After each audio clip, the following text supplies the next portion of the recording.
without any further ado, I can't think of anybody better to talk about the COVID inquiry than our first guest this morning, James Melville, who was, during the pandemic, a very clear, succinct and strident voice on the measures the government was taking. James, thank you for coming on the show today. I almost know what the answer to this question is going to be, but let's just talk so far about the inquiry. Is it worth the time and the money? Well, I think there needs to be an inquiry because it's such a massive global event and with the repercussions in the UK, obviously. But it doesn't surprise me the direction of travel of this inquiry, where the focus is about locking down harder and faster and the rest of it, rather than in the round and pointing the other way about the collateral damages.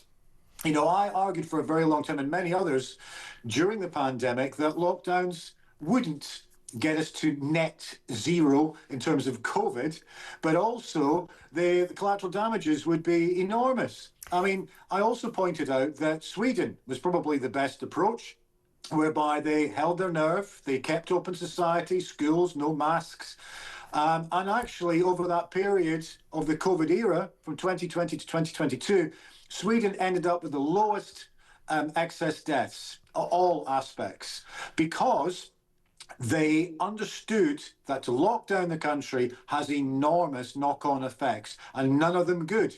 And there's a lot of evidence that is mounted up over the years to show that lockdowns didn't actually solve the problem, but they created many, many other problems. And so I would have liked the inquiry to have focused a lot more on the collateral damages. There was discussion about it, but in terms of the findings and what's been reported in our media, the key finding that comes out is effectively saying we should have locked down harder and faster. And I would argue that we should have done the exact opposite and not locked down at all and held our nerve. People had to be responsible, but lockdowns created a set of circumstances that actually we're still paying the price on. I mean, what I find interesting about things that came out from this inquiry, they all seem to sort of frictiously rub up against each other. There seem to be a lot of contradictions. So, for instance, Lady Hallett, Baroness Hallett, the inquiry chairwoman, says that lockdowns were damaging, but if we had done something sooner, they wouldn't have been necessary, which I must admit I tend to agree with. I remember at the start of COVID, I was living over in Belgium, and we had already seen COVID circulating in Italian ski resorts, and Europe acted about 2 to 3 weeks before the United Kingdom. And I remember I was listening to the press conferences every day taking place in Brussels. Are we going to lock down? What's going to happen? Are the borders going to shut? Meanwhile, the UK was carrying on obliviously as if nothing was going on. But particularly, there were flights coming in, flight after flight after flight after flight from China. And I can remember thinking to myself, that seems mad. That seems a bit crazy. I mean, as someone who has lived in Africa and seen what happens when there is a suspected Ebola outbreak, the first thing that airports do is go, bam, we're shutting down. If you've come from somewhere with this infection, you're not coming in, or you're going to be immediately tested and have your temperature taken. And we just seem to allow a conveyor belt of flights from China, from Italy, from wherever in the world at the beginning. And I do have a tendency to agree. And if that would have prevented the lockdowns, which of course were harmful, then that should have been taken on board.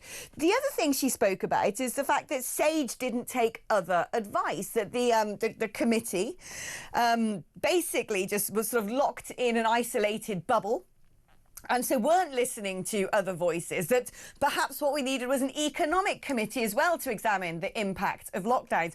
But then she also concludes, the problem is there were so many opinions and so many things floating around and nobody knew what was going on. They were pivoting from one decision to another. So I'm like, OK, you can't have your cake and eat it. What would have been the solution? Because the inquiry to me doesn't tell us that. I think that's a very, very good summary. And here we are a few years on, and still there's confusion about what the best approach would be. I would tend to agree. I think, there should have been procedures at the start, especially the point on travel, but also there should have been a lot of more care provision and understanding what was needed on things for the vulnerable, for care homes.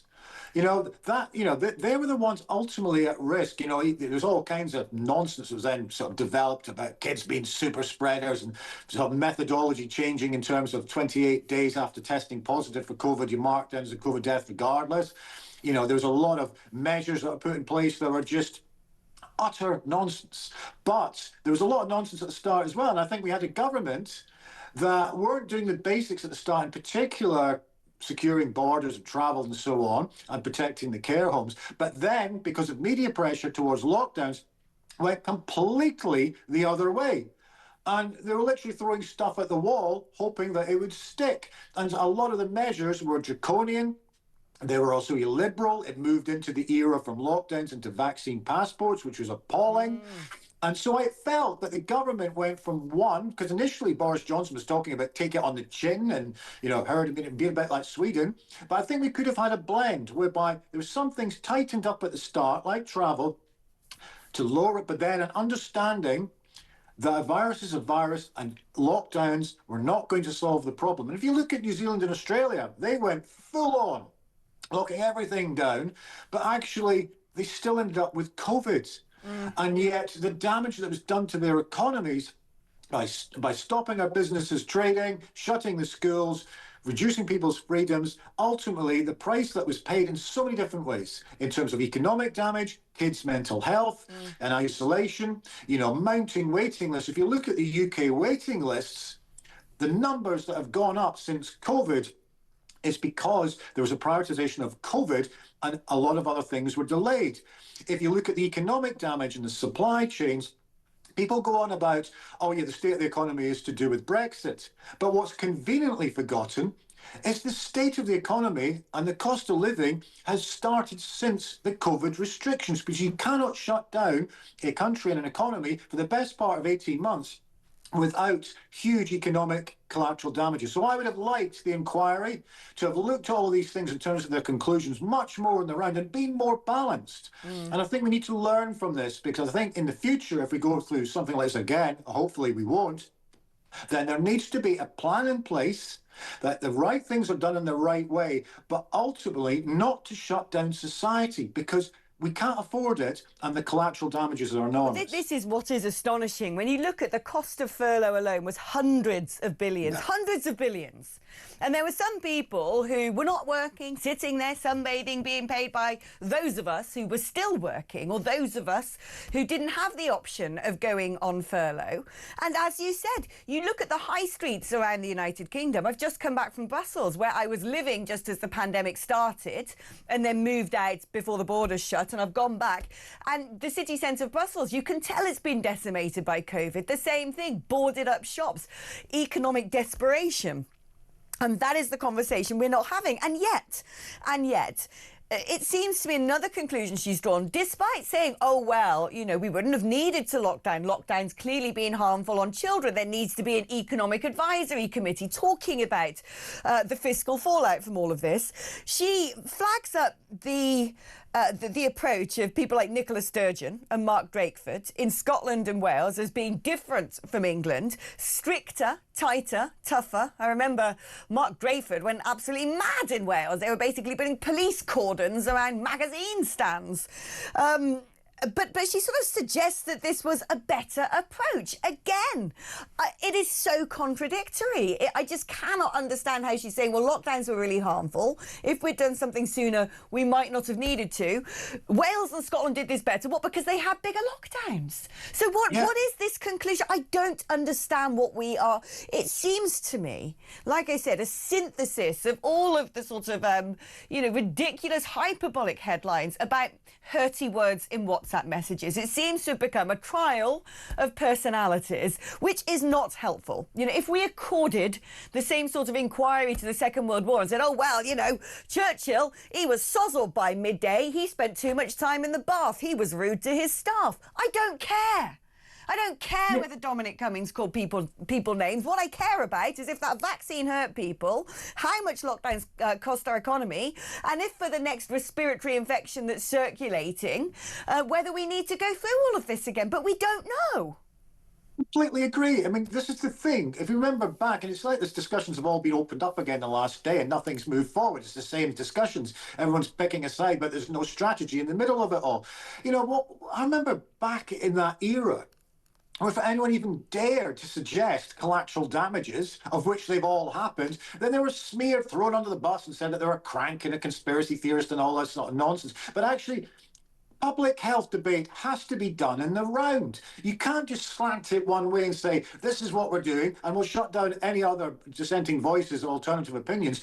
And even in the inquiry response, I agree, it's confusing. And actually what we need is to hopefully at some point to take a step back, learn some lessons, but go, right, if we go through this again, we have to look at the impact of our decisions. And that's part of a public health discussion and an economic discussion as well. You're right about in terms of what's happening in towns and cities, and shops boarded up, things not getting cleaned, everything looking like a wasteland. That's not just a British problem. No. That's happening in so many. You go to France, you go to Germany, it's the same thing. That's nothing to do with Brexit, by the way. That's to do with the fallout of COVID, and no one's willing to talk about this.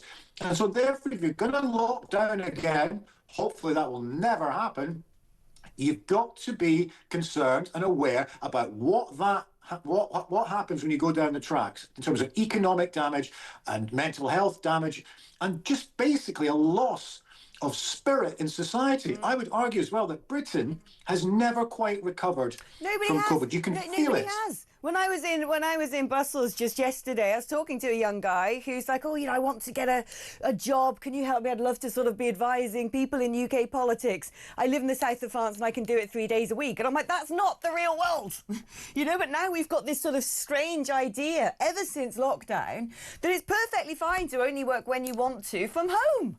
I mean, that just isn't the way an economy functions. Let's bring in a caller now. Stay with us, James, and let's both of us speak to Melanie, who is in Watford. Good morning to you, Melanie. What are your thoughts on this inquiry and whether or not, given the circumstances and given this was an unprecedented pandemic, whether the United Kingdom handled it well or not?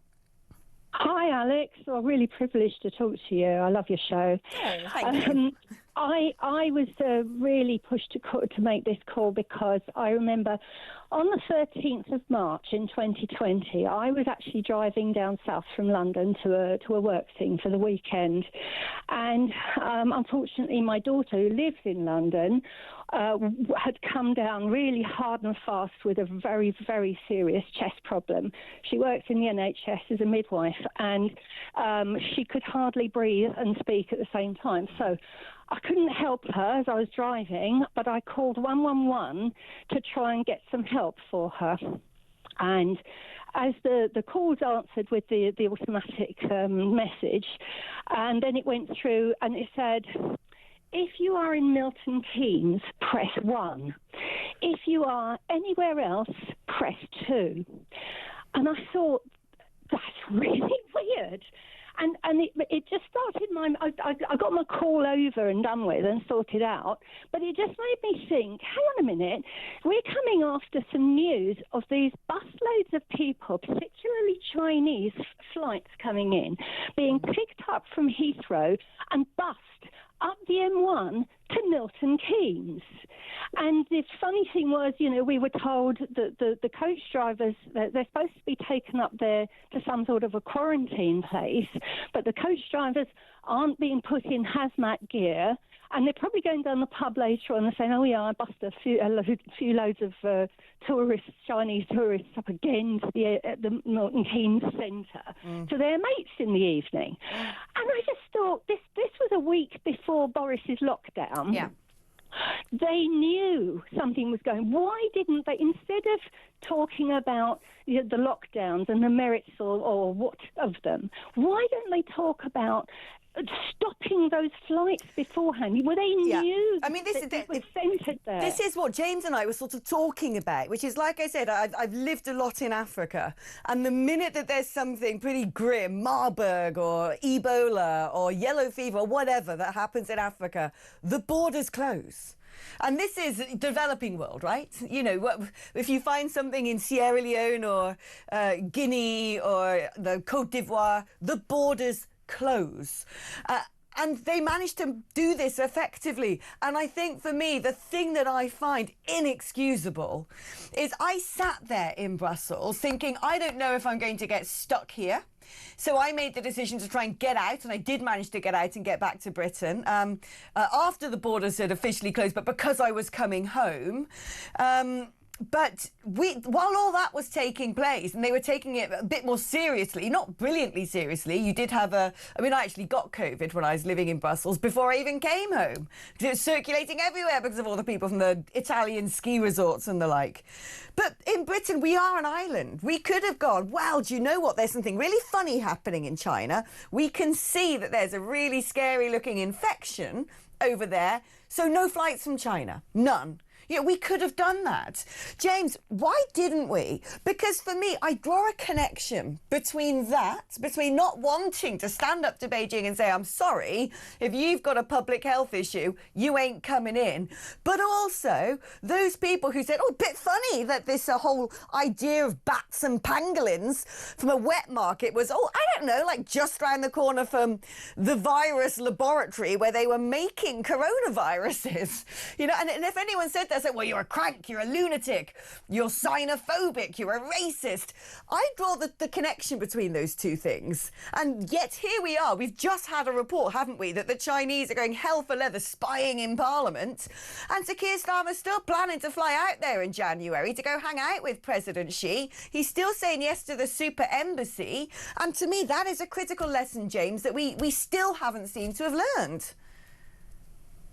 Yeah, we have the worst governments at exactly the worst time. I mean, what we want in terms of our increasing amounts of tax burden given to the government is effective government, maybe a bit less government, but more effective government. And they have to sort of earn their stripes in national crisis. And instead we have, whether it's the Tories, whether it's Labour, I don't think the public trust, whatever the colour of government, for them to get on top of a crisis, sort out a crisis, and also fix the many problems in the country, that many of them that they created themselves. And I think that's why there's general sort of a mistrust of government and also a loss of spirit, because people feel disenfranchised with the political process, not just at national level, but also at local level. They're just as bad. They're not doing the basics. They're not cleaning the streets. They're, you know, the drains aren't getting unblocked, and then loads of floods. We could go on a list of issue by issue where governments are either asleep at the wheel, panicking, and basically flipping policy around. You look at our Chancellor, you know, what's happening with the budget. You know, there's things coming out every day, what she might or might not do, and it creates uncertainty. And that, going back to COVID, was part of the problem. There was total uncertainty at the start, and then, after a lot of pressure, they went down the draconian lockdown measure with all the ridiculous policies that came alongside it, under the Emergency Act and so on, which didn't solve the problem. It created more confusion, destroyed our local economies. Business was shut, the impact on kids, and it was because what happened was there was no certainty of a plan at the start. It caused loads of confusion. They then panicked and went too far the other way, and everyone else has to pay the price. COVID was a prime example of that, but it's happening in so many different other areas right now. People are fed up with it. And the fraud and the greed, that's the one thing that sticks in my craw. Our economy is trashed. You know, because I'd been in the European Parliament just as COVID happened, and then, you know, I campaigned to leave and lose that job. Brilliant. I'm still glad to this day that happened. When the lockdowns began, I was effectively unemployed. So no grants, no furlough, no nothing. And yet there are other people who made millions. There were people who, you know, took out fake loans. I've got a business inventing businesses that didn't exist so they could, you know, basically purloin a load of money from the taxpayer. The sort of jobs for the boys and dodgy deals over PPE. There were people who basically turned COVID into a massive £1 million money-making exercise, in the same way there are cynically people doing this from the illegal immigration industrial complex. They don't care. They're unscrupulous. And that is something that I don't think we've looked at. How much money do fraudsters now owe people like you and me, who are still paying through the nose in taxes for essentially what was a disastrous period that some pretty cynical people opportunised? Let's bring in now Ian, who's in the Lake District, a beautiful Lake District. Hello, Ian. How are you? I'm very well. In fact, I met you at the Together Declaration conference. Nice to see you again. I mentioned your Christianity, which was good. Ah, yes, I remember. I remember. Right, what do you make of this inquiry? Right, I'm going to tell you what happened in the supermarkets. I can't name the one I work for. I'm since retired. I'm age 70. And as you know, there was a lot of panic buying in the supermarket. Oh, toilet roll, yeah. I mean, they were full of people. It was like Christmas. And this was leading up to the lockdowns. Now, the infection rate was still going up. But none of us in our store, I can't talk for other stores, but none of us in our store caught COVID. None of us.